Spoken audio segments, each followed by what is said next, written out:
Well, welcome everyone to the southern area. We are here to start our Redstravaganza. That's right, February is Heart Health Month, and we are going to do it right. We start off tonight with our Redstravaganza kickoff to all the events that you just saw and what's going to happen over the next month in the southern area. All 7 states and the Commonwealth of the Bahamas will be painting the area red as we talk about heart health issues that affect those in the communities we serve. Now, we're excited tonight because we have a wonderful presentation for you as we bring some experts to talk about heart health. And we've included another special program that's happening across the nation in all of our chapters. That is our Black Care program, where we talk about chronic kidney disease. We know there's a connection between the two. So tonight we present to you the links between heart health and kidney health. We thank you so very much for being here. We want you to sit back and enjoy what we have to bring. Now, the other thing that we want to talk about is the mental health aspect of chronic illnesses. And we know if we take care of our mental health, make sure that we are doing self care, we can reduce these chronic illnesses that can affect us. And so we've incorporated that into tonight's activities. And we're going to start off the night by bringing you a little music to get you settled down and ready for the evening. I present to you now our entertainer for the evening, who is Miss Regina Boozy. She is known as Jeannie on the Strings, and you are about to see why.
my goodness, that was absolutely outstanding. Thank you, Regina. We can't wait to see you some more, as we know you have some more to bring to us. Now, you all ought to be settled and ready just with that beautiful music.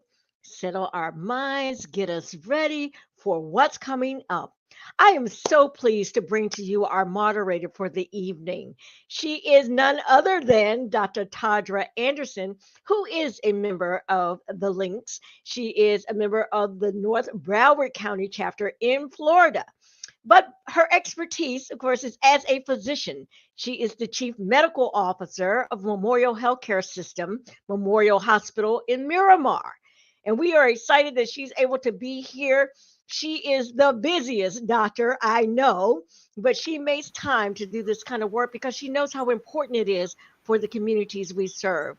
She is also in another capacity for us this evening as the Southern Area Coordinator of the Black Care program that you're going to hear a little bit about as we talk through the evening. So I bring to you none other than Dr. Tadra Anderson. Thank you, Dr. Dixon. And good evening, everyone. Certainly the stage has been set, and we're ready to jump right into our first segment to discuss tonight, which is heart health.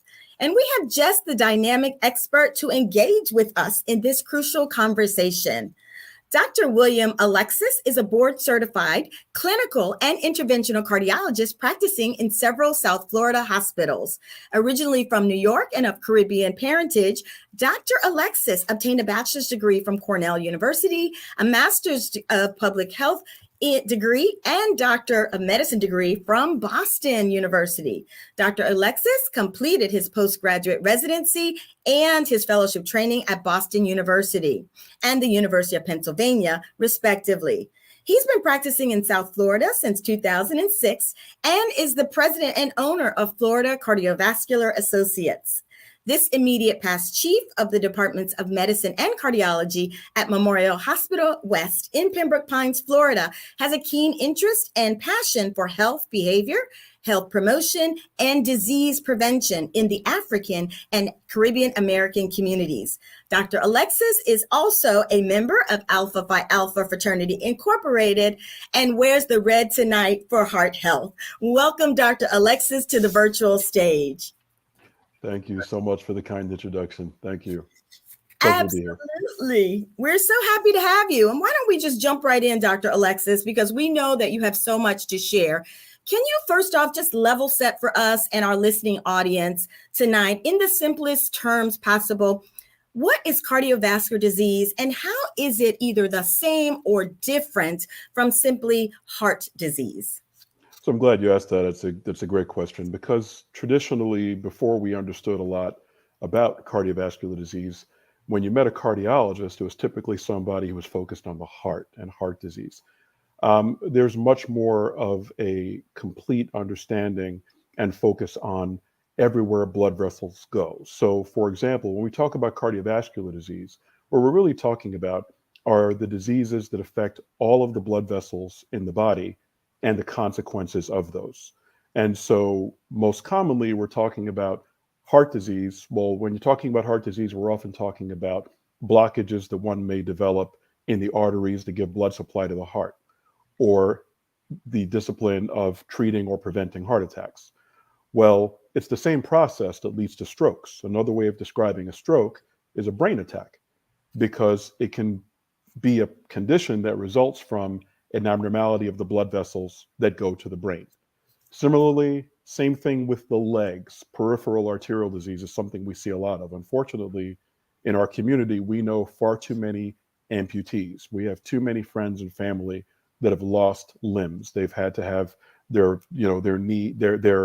leg amputated below the knee or horribly above the knee. And that's often because of diseases, blockages, and so on that affect the blood vessels to give blood supply to the legs. So really, cardiovascular disease looks at all of those things, even including kidney disease. Excellent. Thank you so much for sharing that with our audience, because we want everyone to understand that we're really talking globally. Everywhere that the blood vessels can go can be affected, although we certainly will be focusing on the heart tonight. Thank you so much, doctor. So what are a few of the main causes of cardiovascular issues, especially in our communities? And are there ways in which we can prevent them? Sure. So, unfortunately, in our communities, we really have a predominance of a lot of the risk factors for heart disease.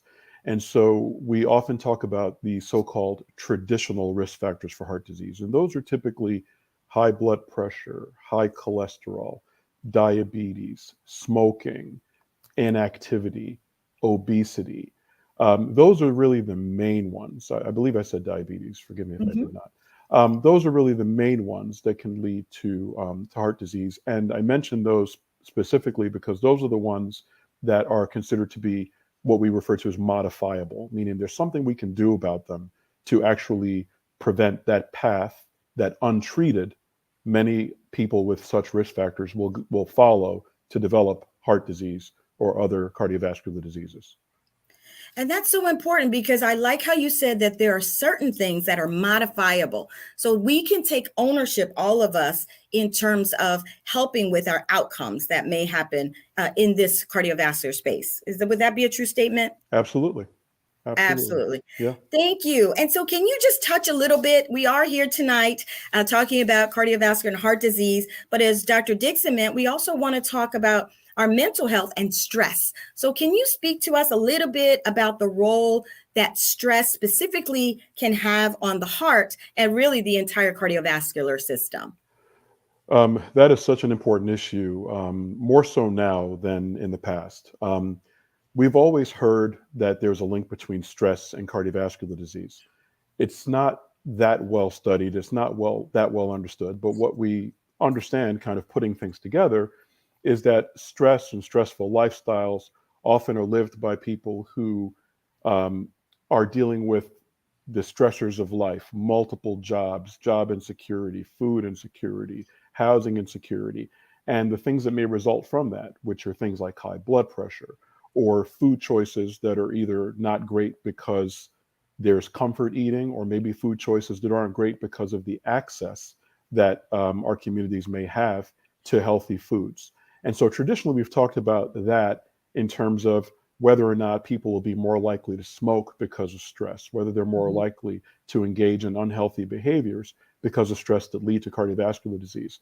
But what we're also seeing, especially post pandemic, is that the rates of anxiety have gone through the roof. I mean, so much so that recently, the entity that basically gives us our guidelines as far as what we should be doing for prevention and maintaining health have suggested that every adult should be screened for anxiety because the Wow. numbers of people that are living with anxiety have really skyrocketed since the pandemic. And I have actually been in my office seeing patients who fortunately don't have severe heart disease, but their anxiety is manifested as chest pain or as palpitations, Wow. feeling like the heart is racing and beating funny.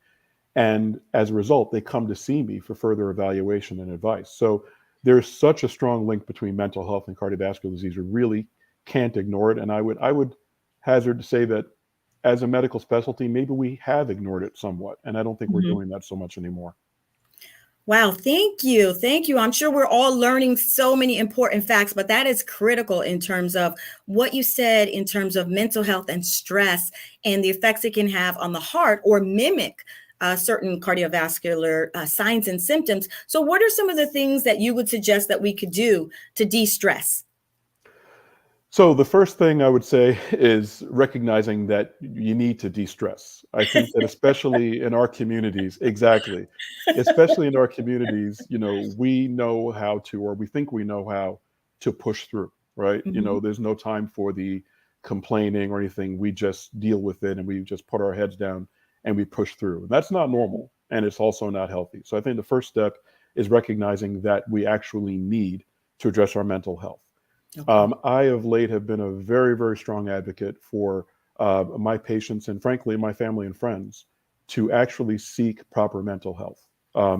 We've stigmatized in our communities the obtaining of mental health as though it's something that's carved out from our regular health and health maintenance, and it isn't. It's so important that we consider that to be as normal and as necessary as going to the dentist, going to the heart doctor, going to the primary care doctor.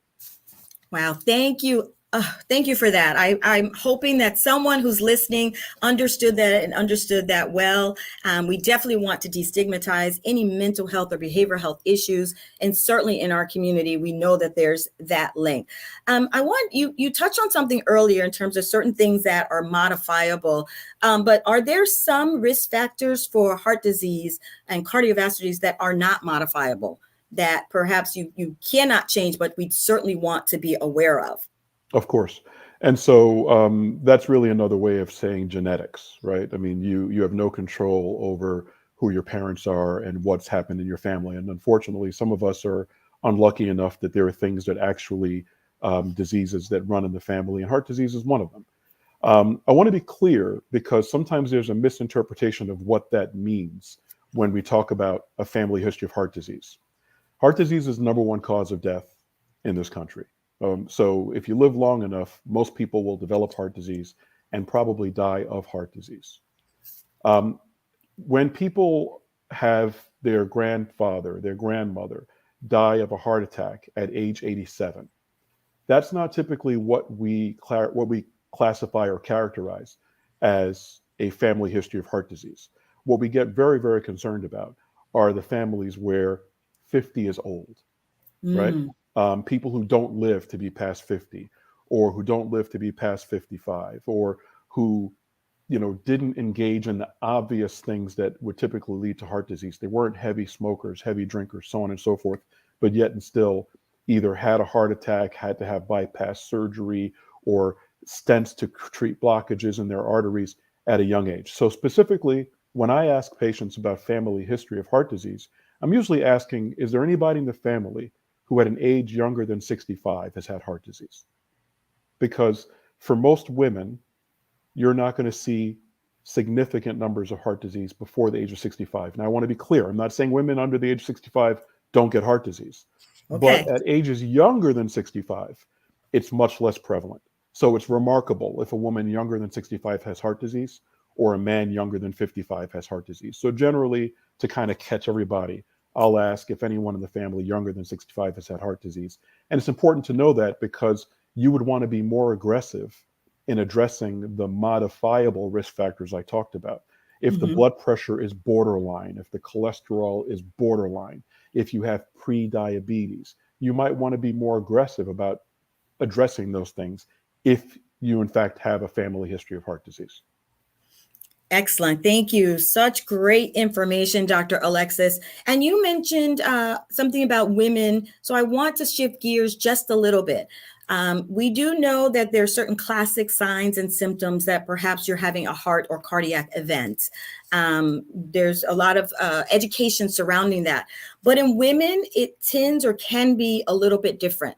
So can you speak to our women in the audience or those who have loved ones who are women about the differences in terms of how that is expressed in terms of signs and symptoms of heart and cardiac events in women?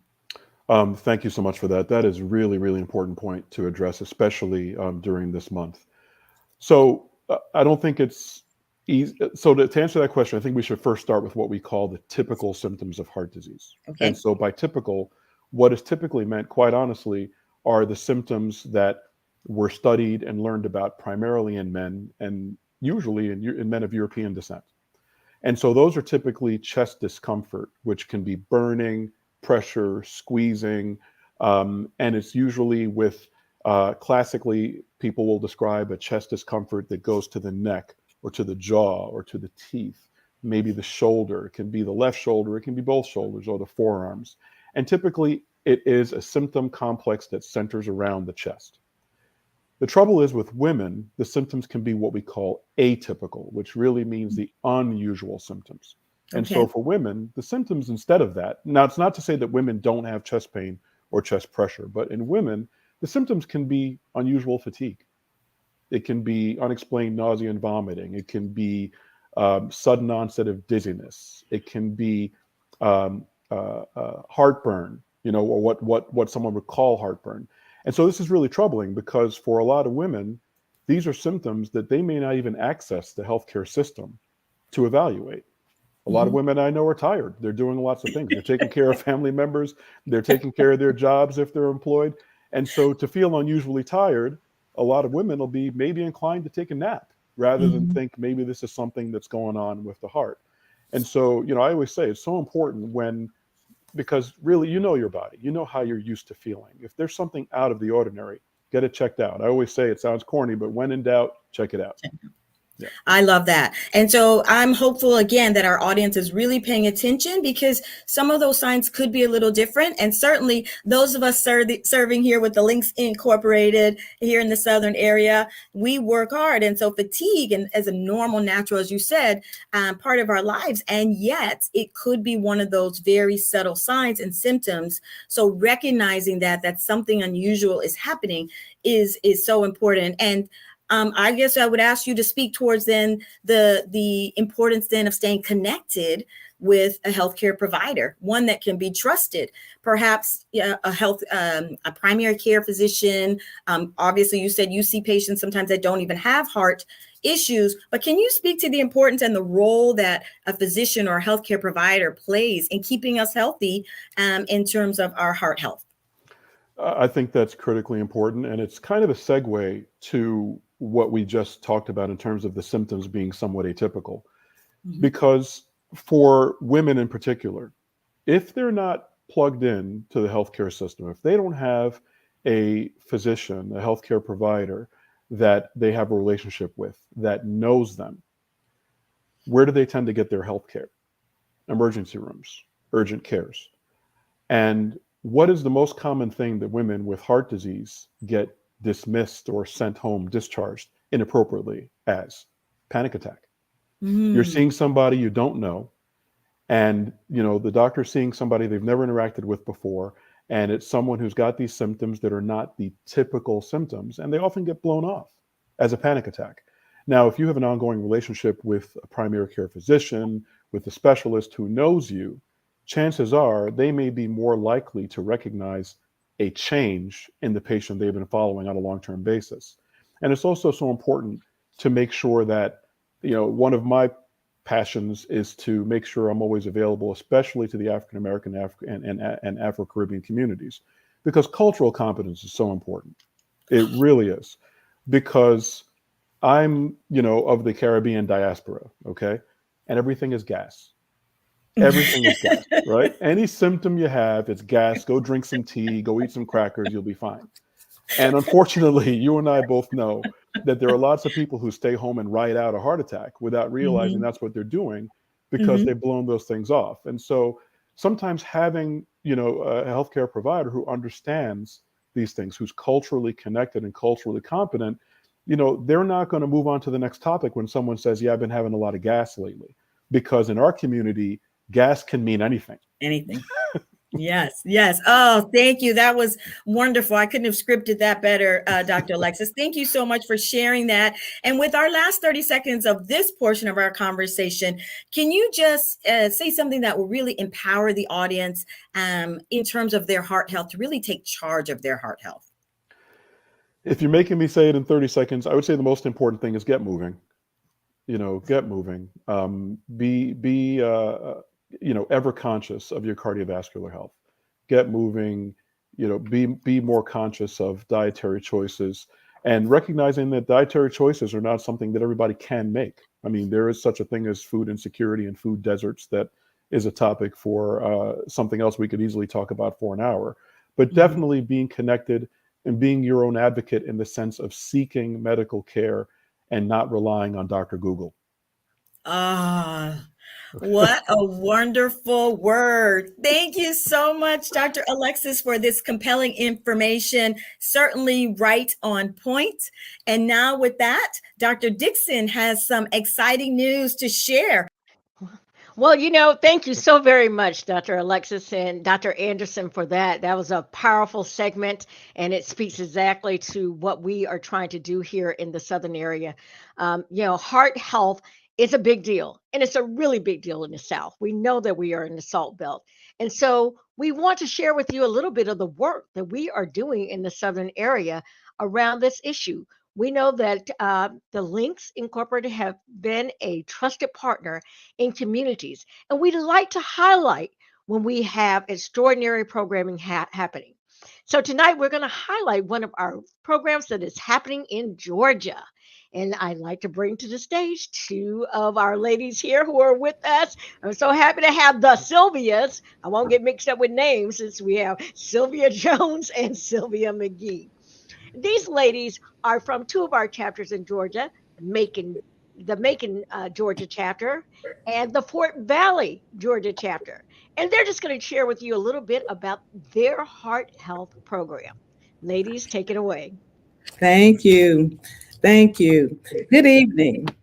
It's a pleasure to bring greetings from the Macon, Georgia chapter of the Links Incorporated on behalf of our chapter president, Vivian Thomas, and Health and Human Services Chair, Phyllis Kitchen Sturman. National President of the Links Incorporated, Ethel Williams, has encouraged chapters to partner and collaborate with sister chapters and other service organizations in order to increase our impact of service to others.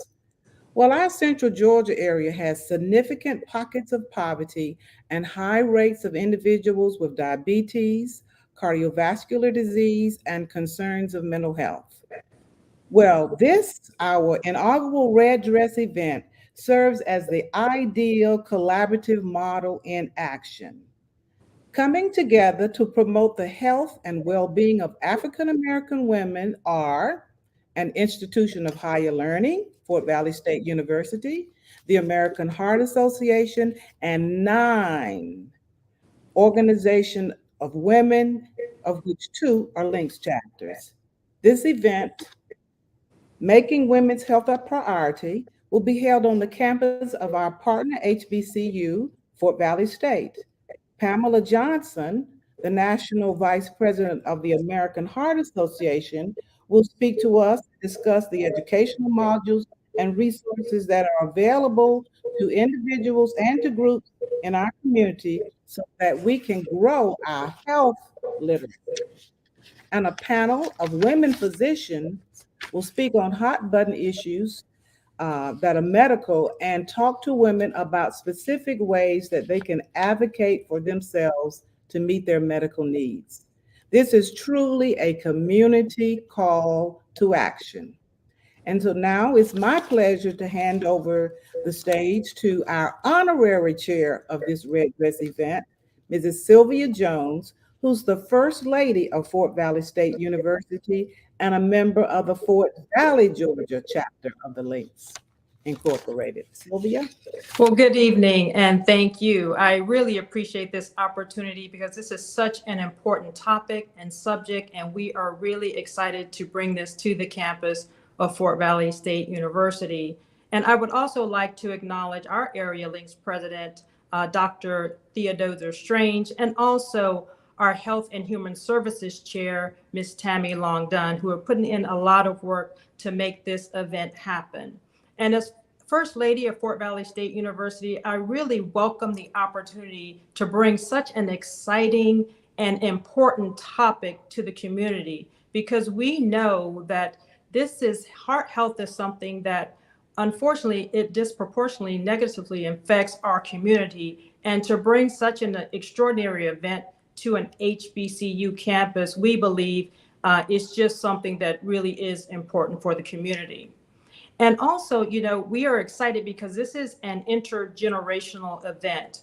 We have many of our young student female leaders that will be part of this event on Saturday, as well as they will have the opportunity to learn at a young age the very importance of taking care of themselves and heart health.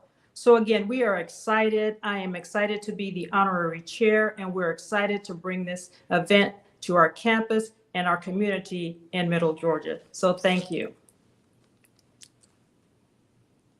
Well, thank you so very much, ladies. Now, that's the kind of activities you're going to see across the southern area. So we are excited. Can't wait to see the work that you're doing there in Georgia. And thank you for collaborating. We love that. We love that you two are working together, and you brought in so many other worthy partners. And we know we're going to see that in time after time after time, as you all have seen on the flyers that we shared earlier. So, ladies, thank you again. And Dr. Anderson, back to you.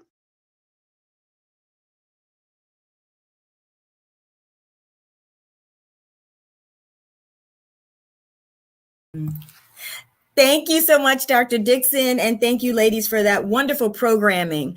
The impact of heart disease is intensified by several leading conditions such as hypertension or high blood pressure, diabetes, and kidney disease.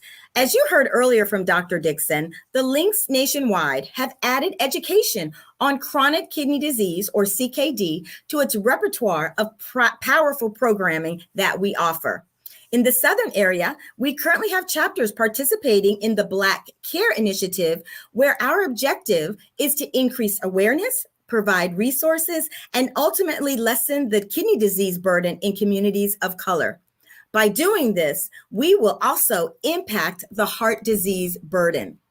Let's talk about kidney disease and why this work is so important. Our discussion will begin right after this next musical interlude with Jeannie on the Strings. Enjoy.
Wow, so beautiful. Thank you so much, Jeannie on the strings, for helping us to de-stress and relax as we prepare for the second part of our educational offering. And let me introduce our second dynamic expert for this evening's conversation. Dr. Otis Gowdy Jr. is a board certified nephrologist, which is a kidney specialist, licensed in Mississippi, Louisiana, and Alabama, who also provides internal medicine care. This Xavier University of Louisiana graduate received his MD degree from the University of South Alabama and completed his residency and fellowship training at the University of Mississippi Medical Center. Dr. Gowdy is a medical director for Fresenius Medical Care in Mississippi. This 2017 Chief of Staff at Anderson Regional Medical Center serves as the Division Chair of Nephrology. He is a former NAACP Man of the Year in Meridian in 2018 and currently serves as a Mississippi Governor appointee to the American College of Physicians. He is a proud member of Phi Beta Sigma Fraternity Incorporated, wearing the red tonight for a great cause. Welcome, Dr. Gowdy. Dr. Gowdy. Thank you so much, Dr. Anderson, for having me. It's events like tonight for the links, talking about the chronic illnesses that are in our African-American communities that are so important. So I'm so excited to be here with you. Well, thank you again for being here with us. I know our audience is going to be learning some more pearls tonight with you. So let's just jump right in. Why don't you share with us, because many people don't actually know, but what is chronic kidney disease, or CKD? And also, why is being aware of our kidney function so important for us? Chronic kidney disease is a condition that damages the kidneys that of their ability to do their regular function. That is maintaining fluid health as well as producing hormones that makes the body perform accordingly. So if there's any changes in the kidneys, then that we call that chronic kidney disease. And there's a whole gambit of that range may be. That may mean chronic kidney disease can have no symptoms at all. That's why it is important that if you are technically over the age of 25, that you go to a primary care provider and get your blood work and urine work checked. That is really the only way to know if you have kidney disease or if you're at risk of chronic kidney disease. A lot of people seem to think that if their back hurt or if their side hurts, that that's an indication of kidney disease. 9 times out of 10, that is not the case. Chronic kidney disease is a silent illness, much more like hypertension is a silent illness. Therefore, having a specific test, such as your blood work and urine work, that really gives more of an indication of if you have kidney disease.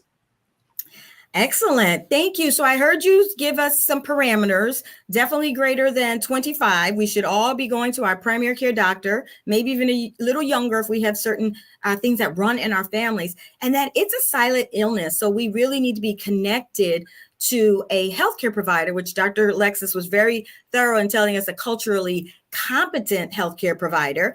But in terms of that blood work and urine work that you just mentioned, what types of tests should our listening audience, what should they be asking their doctor or checking to make sure that their doctor is actually ordering for them to ensure their kidney function is okay, or if there should be a little bit of reason for concern? Excellent. Technically, a lot of people go to their doctors and they just basically say the doctor would tell them, hey, everything is okay. One of the things I found out is if you are talking with your provider, that you're talking about, particularly as it relates to your kidneys, there's a blood test called the serum creatinine and your blood urea nitrogen. A serum creatinine is typically less than 1. The lower the creatinine, the better the kidney function. And the blood urea nitrogen is typically less than 20. So the lower the blood urea nitrogen, the less likely you are to have kidney disease. So it's actually being very specific about those numbers. The higher the creatinine, the worse the kidney function. So if your doctor is saying that your creatinine is 1.2, 1.5, that may not necessarily mean that you're going on dialysis per se, but that gives an indication that more work needs to be done and the discussion needs to be had to whether there's problems with your kidneys. We know that 37 million people in the United States have chronic kidney disease, and majority of them do not know it. So that's why it's important to have that discussion and getting those specific tests. As it relates to the urine is the filtering byproduct that the kidneys do to filter the blood in the body. Typically, there should not be anything in the urine blood waste products that build up from metabolism. But we look specifically at protein or albumin. If that is in the urine, then that would be an indication, as well as if there is blood in the urine. That would be an indication that there are some issues of chronic kidney disease or an ongoing illness. We see that some people will give a comment that they notice that their urine is foamy or that they have to flush a couple of times. That would be something to bring up with the healthcare provider, particularly the doctor, so that can be addressed and looked at accordingly. That foaming sensation is really protein, more likely protein that's being spilled by the kidneys from evidence of kidney disease. The kidney really wants to filter the blood, but keep the protein in the body. And so if it is spilling protein in the urine, that would be an indication of chronic kidney disease. Excellent. Thank you so much for sharing those facts. I'm sure our audience is learning so much tonight. And can you share with us, with all of us, what are some of the common causes of kidney failure or kidney disease? Well, those things that are sort of tied with cardiovascular disease, as you all have mentioned. High blood pressure and diabetes are the two main causes of chronic kidney disease. African American, being living in the South, and we are the Southern area at this time, are typically risk factors. We have talked about having those types of family history of chronic kidney disease. If there's someone who is on dialysis, would also put you at risk of having chronic kidney disease. Excellent. Thank you. And so some of those comorbid conditions, certainly we did hear about, is linked to heart disease. And so these two things, we don't hear about them a lot together in conversation, but they do seem to be linked. Can you just share a little bit more about that? Sure. The kidneys are dependent on the heart and the cardiovascular system. The heart actually pumps blood throughout the body on all the organ systems of the body. And one particular system is the kidney. The kidney uses the blood, filters the blood of the poisons that build up, and returns that system throughout the rest of the body. So without a strong cardiovascular system, the kidneys aren't able to perform their function.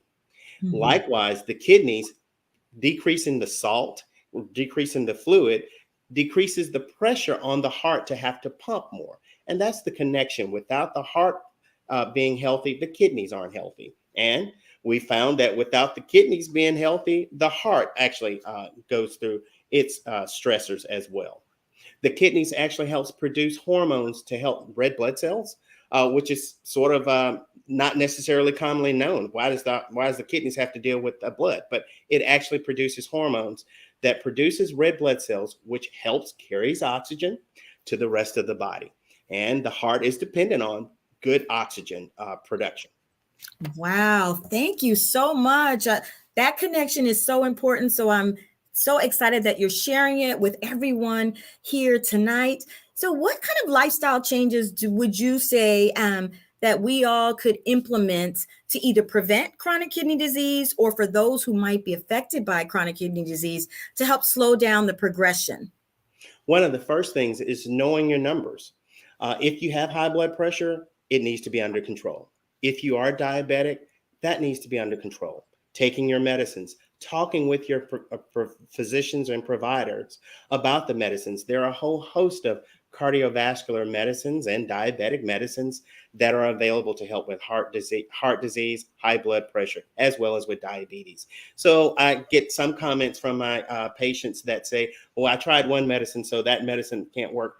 And we're now in modern medicine where there are a whole host of other medications that are available with less side effects accordingly. Diet and exercise is so important. Getting active, walking, running, cycling, those are activities that actually help decrease stress levels in and of itself, let alone helping with high blood pressure as well as decreasing diabetes. If you're overweight, creating diet plans, eating and nutritious diets are important. We've been talking about food deserts where you can't get nutrition, but there are also food swamps where there are areas that, especially in our minority communities, that are filled with fast food restaurants or convenience stores that have prepackaged food that are high in salt and sugar. And so a lot of times it's very difficult to get salt and sugar out of our diet, but definitely going through and getting the hot fries or the next burger is filled with those things, which leads to further exacerbation of high blood pressure and diabetes. I even talk to my patients about, what about just drinking water? Water doesn't have salt in it. Decreasing salt and decreasing the amount of sodas, even the diet sodas, are filled with salt. That's what makes them taste so good. And it's simple things like that are important to help decrease the risk of developing the chronic illnesses such as high blood pressure and diabetes. Wow, thank you. So I definitely heard decrease our salt. I'm going to work on decreasing that diet soda. I know I have some friends out in the audience who are going to try to do that with me. So thank you for those tips. As we shift gears just a little bit here at the end of this segment, can you just explain to our listening audience? It was mentioned earlier tonight about dialysis. Can you just share a little snippet of what that is and really the toll that it can either take on a patient, our loved one, or our entire families? Certainly that. So dialysis is the mode of therapy that is used when your kidneys have failed, when your kidneys no longer are able to do the function that they were naturally able to do, then dialysis is the option. There are several different modes of dialysis. Your audience may be familiar with just a few: the hemodialysis, which is the blood dialysis. And typically, patients go to a center 3 days a week and will dialyze in a dialysis chair approximately 4 hours or so, 3 days a week. There is also the peritoneal dialysis. That is the dialysis that is done at home. And it is typically done by placing fluid in the cavity of the abdomen and having a process called osmosis to release the poisons that build up from the body. So, and those types of therapies have made significant advances over the last 25 years. That a lot of people are very fearful of dialysis, but it is inconvenience has been addressed, making it more user friendly, whether it be hemodialysis or peritoneal dialysis. There is a toll because the time is of the essence. You're having to spend time dialyzing, and there are feelings of isolation, loneliness, just financial stressors dealing with dialysis that we strive as a unit to address with each and every patient. Caregivers having to transport patients to and from dialysis have also a burden that is very stressful, not only on the caregiver, but also stress on the patient. And unfortunately, it requires more medicines. There seems to be more medicines that is going to be needed to be used to help that patient who is on dialysis that naturally would have been occurring if the patient had normal kidney function. Wow. Well, thank you, Dr. Gowdy, for explaining that. I do think it's important to keep in mind as we speak about this, especially since it affects many of our loved ones, that toll and how we can address the stress that that has, not only physically, but also mentally. And so I appreciate you sharing that, and certainly these wonderful words of wisdom for all of us to take with us. And with that, I will turn it back over to you, Dr. Dixon. Well, thank you so very much. And, as we start this work in the Southern area, it is great to have experts like Dr. Gowdy here to share with us as a community why this work is so important. And we're delighted, Todger, you know this, that we have several of our chapters who are on the front lines of beginning this work in the Southern area. And so we want to take a moment to highlight one of our chapters that started to do the work of Black care in their communities and just what they're bringing out there. We're so delighted to have Dr. Anita Petway Tyler, who is a member of the Miami Biscayne Bay chapter. She is a physician herself, but she also serves in her chapter as the lead of Black care coordinator. So we're excited for you to share what you all are doing down here in Miami, and that those kind of programs that are spreading across the Southern area and the other areas of the Links Incorporated. Absolutely. Thank you, Dr. Dixon, and thank you for the opportunity. I bring you greetings on behalf of our chapter president, Mrs. Georgia McLean. So I'm going to outline a little bit of what we did for our program for Black Care. Our coordinator committee discussed how we could best affect change in educating our community on chronic kidney disease. So as we planned, we had an aha moment as we thought about the younger generation. And if we educated them, then we had a better chance of achieving a long-term effect. It then became pretty simple for us. We have an HBCU right in our own backyard, Florida Memorial University. Our lead for the activity was Miss Reva Vangase, and she reached out to the university. And before we knew it, we were on a supercharged Zoom with Dr. Darko, who is the Dean of the College of Arts and Sciences. That call had palpable excitement. We all felt like we wanted to run after it was over.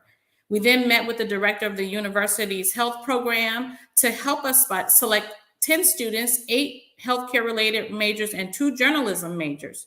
And our activity was set in motion, but we weren't finished yet, as we had set our goal to, number one, reach out to a younger audience and educate them on chronic kidney disease in hopes that they could not only stay healthy and prevent chronic kidney disease in themselves, but also would educate their families, their friends, and peers on their campus. We decided this could be done by accomplishing these things. Number one, setting up a private dinner with a local physician, which would allow them to have an intimate conversation with the subject matter expert. Number two, by having the students write an essay after the dinner on how they could play a role in educating our community on the prevention of chronic kidney disease, with the opportunity of being awarded a book scholarship or a participation award for writing their essays. Number three, they would create a TikTok video on chronic kidney disease and its prevention to be shared on their social media handles. And lastly, a few of the students would join me on our chapter's Black Care radio segment on AM 1490 WMBM, which is Miami's Black-owned Christian radio station, to discuss what they have learned about chronic kidney disease. So we partner with a local family physician, Dr. Paula Anderson, who serves as the Assistant Dean of Faculty and Alumni Affairs at a local Nova Southeastern College of Osteopathic Medicine. And she immediately said, yes, thank God. We also invited some local physicians, including Dr. Tadra Anderson, our very own Southern Areas coordinator of the Black Care Initiative, along with Dr. Cheryl Holder, who is an internist and retired associate professor and dean of diversity and inclusion at the Herbert Wertheim School of Medicine, FIU University. And we also had a fourth-year medical student to interact with the college students. Lastly, we ended our program with a presentation by one of our chapter's Black Care coordinators, Dr. Rosa Simmons, who is a kidney transplant recipient and has polyp kidney disease. To sum it up, the private intimate dinner was actually magical. The students, the doctors, our chapter president, the other Black Care coordinators were engaged. And I even think that the wait staff stopped for a minute to listen, and they were engaged too. Hopefully you've had an opportunity to view some of the pictures on the slide from that evening. And as one of the coordinators mentioned about the event, the smiles tell the story. So thank you for the opportunity of showcasing our Black Care activity.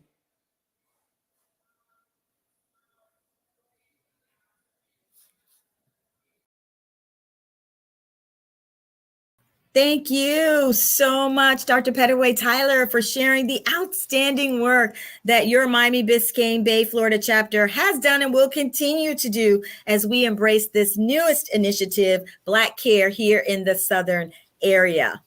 Well, it's time to bring back our two subject matter experts on heart health and kidney health, Dr. Alexis and Dr. Gowdy, to deepen and round out our conversation about the connection between heart disease and kidney disease and what we can actually do to help prevent some of these events in our lives. So Dr. Alexis, Dr. Gowdy gave us a really great informative section in terms of the connection between the heart and the kidney, so we understand the links. But I would like for you to share with us, can you share a blueprint or a roadmap, if you will, with us in terms of how we can all strive and achieve better health for each and every one of us, particularly in the cardiovascular space? So not to be repetitive, but really it's the lifestyle modifications in order to address the modifiable risk factors. So healthy weight, normal blood pressure, avoiding or treating diabetes, knowing your cholesterol numbers. I didn't spend a lot of time talking about that, and optimizing your cholesterol numbers. And recognizing that, quite honestly, what I deal with a lot with patients in the office is they've come to me at a point where they don't yet have a lot of these chronic diseases, but they may have high blood pressure, they may have diabetes, and they're reluctant to get it treated because they're worried about the side effects with the medications. And they're not thinking about the long-term effects of untreated blood pressure or of their cholesterol or their diabetes. And so heart failure, for example, is something we didn't talk about, but untreated blood pressure for long periods of time not only damages the kidneys, but is one of the leading causes of heart failure in the African American community, one of the leading reasons for people being hospitalized and dying in hospitals. And so there's a really close link between the two of those. And I think that if I had to say anything, I would say activity, healthy body weight, knowing your numbers, controlling your blood pressure. Excellent. And what can you add to that, Dr. Gowdy, for us in the kidney space? Oh, definitely. So, knowing that if you don't know, if you don't have, if you're not there talking with your family, sometimes I talk with my patients. It's like, well, they're coming in with high blood pressure, and I was like, well, what about your mother, your father, your brother, or sister? It's these kitchen table topics. Like if they have blood pressure issues, is their blood pressure controlled, and what medicines are they using to take and care for their blood pressure? It's more likely that those same types of medicines are going to be there for them and help them as well. Let alone talking about eating healthy, having planning family activities together about, being more healthy.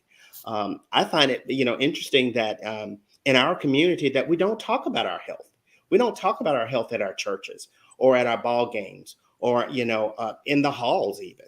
And that's why these discussions tonight are so important, because that's where we really get a chance to make an impact on our overall health as a community, talking about it and getting an understanding about it. There are a lot of people who know someone in your audience tonight who knows someone who's on dialysis, or their family members that are on dialysis, and yet are not necessarily taking the actions to get themselves checked as it relates to high blood pressure or diabetes. Excellent. Thank you, gentlemen. So I heard us talk about diet, get moving, so exercise. And a lot of people think that exercise, in our minds, what that looks like or feels like. But we know that the American Heart Association has some certain guidelines. Dr. Alexis, can you just share a little bit about what those guidelines are? Sure. So the good news is that the American Heart Association has included your routine, regular activities in exercise. But in the older days, they would say you'd have to have 30 minutes of exercise, a minimum of 5 days a week, or 3 times a week, 75 minutes or more.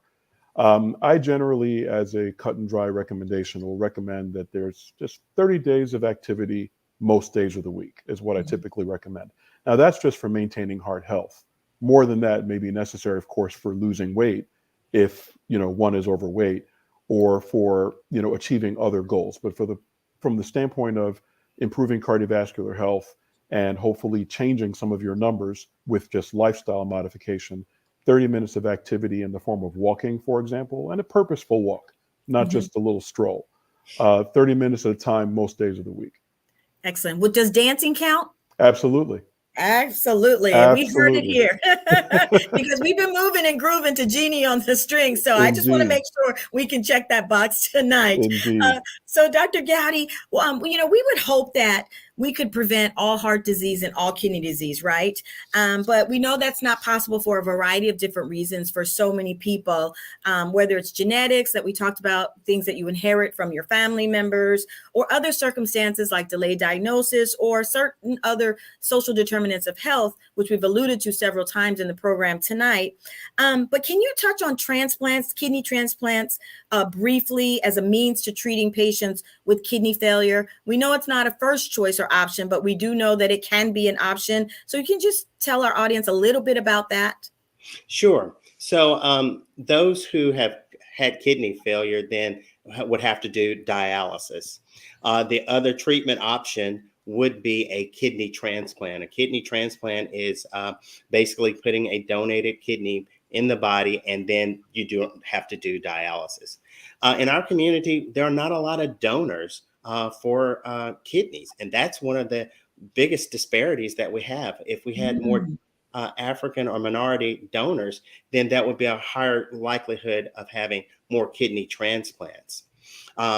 To get to a transplant, a list is a tremendous challenge. I get so many times where someone says they've started dialysis and it's a matter of, okay, I want a kidney transplant. It is a process. It takes years. The average wait time on a kidney transplant list is even 5 to 7 years. The other thing is having living related donors, family members who can donate kidney to their member who is on dialysis. And those are discussions that need to be had across our community. We don't have enough donors, African American or minority donors, and definitely having the discussion of how to get on the transplant list is important. Going to your dialysis centers and going to your treatments are important every time. Taking your medicines and caring for yourself is important as well, because that would serve as a deterrent to getting on a transplant list if you're not compliant or not doing the therapy that is prescribed for you. Thank you, Dr. Gowdy. And I do just want to mention that the Links Incorporated, that we do have our linkages to life campaigns and donor registries. So thank you so much for speaking about that with our audience, so that we can promote that within our community, so that, as you mentioned, that we can increase donors for our own people. Thank you. Thank you. So gentlemen, no health conversation these days would be complete as we wrap up our time without some discussion about COVID-19. And so I just want to know from your perspective, Dr. Alexis, what is it that you're telling your patients these days? You know, in some areas they don't talk about it at all, but we know, at least here in the South, COVID is still a very real phenomenon. So what is it that you'd like to briefly share about COVID-19 and heart disease? Get vaccinated, get vaccinated, get vaccinated. The people who have done the worst with COVID, those who have died from COVID, especially during the height of the pandemic, during the Delta surge, were people with cardiovascular disease. Of course, there was also people in our community, whether they had cardiovascular disease or not, because of the rates of obesity and diabetes and other what we call comorbidities, of course. But for all of my patients, even still now, I discuss COVID vaccination status. It's that important. Excellent. Thank you. And we'll make a plug. Vaccinate, vaccinate, vaccinate. Dr. Gowdy, anything that you'd like to add? Because I believe chronic kidney disease was also a risk factor for more severe disease, especially in our populations. That's correct. And I couldn't agree more with Dr. Alexis. Definitely getting vaccinated. If you haven't been vaccinated and hadn't been boosted, also getting boosted, because we're seeing that those people who have been vaccinated are less likely to die, are less likely to go to the hospital. And so I definitely would encourage vaccination. We have seen that the people who have chronic kidney disease and have not been vaccinated get COVID are more likely to get on dialysis. Wow, that's a new fact. Excellent. Thank you so much for sharing that. And as we wrap up our time, gentlemen, you know, what difference can work like ours as the Links Incorporated as an organization, where we're really providing the education and resources, really make in the African American and Afrocentric communities? What difference can we make?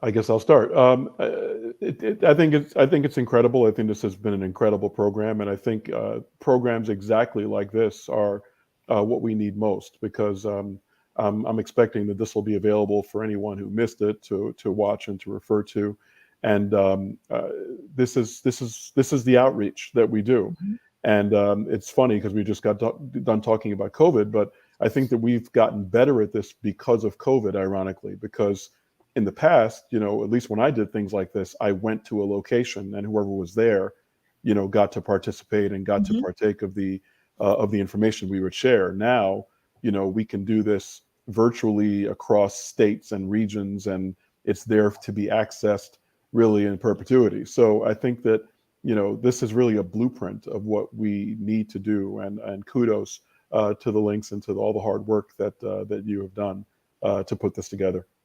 Thank you. Dr. Gowdy, any closing remarks from you? Well, look, I appreciate the opportunity to be on this platform. You know, discussions about chronic illnesses, especially cardiovascular and cardiorenal health, is important. It's a plague in our community, and discussions like this is going to help address that. Thank you so much, gentlemen. What a very rich conversation we've had tonight. I want to thank you for sowing back seeds into our communities. So important. We know you're both so incredibly busy, but we appreciate you across LinkedIn, but especially here in the Southern area. What powerful information. Information, of course, that we can use to positively impact our communities as well as ourselves. Again, we thank you, thank you, thank you, Dr. William Alexis and Dr. Otis Gowdy Jr. We appreciate you. Thank you. And Dr. Dixon, back over to you. Yes, I wanted, just ditto that. Thank you so very much. This was powerful this evening. And you all have made it where we have so much to share with those who are in our communities. We're going to be all over the place in the month of February. We are coming to you via these screens. We're going to be on hybrid modes all over our states. Some will be coming right into your community live, and then others will be using this mode of communication. And so, yes, we are trying to spread the word as much as we can. And so I want to thank all of our participants tonight, our moderator certainly for the work that she did to help us pull this program together. We have tech people in the background who've been making sure that this goes off well. And then, of course, I want to bring to you greetings and thank you from our area director, Sylvia Carter Perry. This was her baby to make sure that we did heart health work in our community because the South really needs it. And then we've added on top of that our new work in the area of chronic kidney disease that's brought to us nationally. And so we appreciate your being here tonight to hear all of this wonderful information and hope you will share that it's available to your friends to listen to next week, tomorrow, a few weeks from now. It will be here for you because that's what we do. The links are about making sure that our communities are safe and that we bring you the information you need. So we're going to stay out there doing HeartLinks work, doing kidney care work, bringing you all the latest information about COVID care and making sure that we help you to become donors so that we take care of our communities together. Thank you again this evening. And listen, let's take another little moment to de stress. We are done for the evening, but we're going to bring back Jeannie on the strings to take us out. Thank you, everyone, for being here.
you.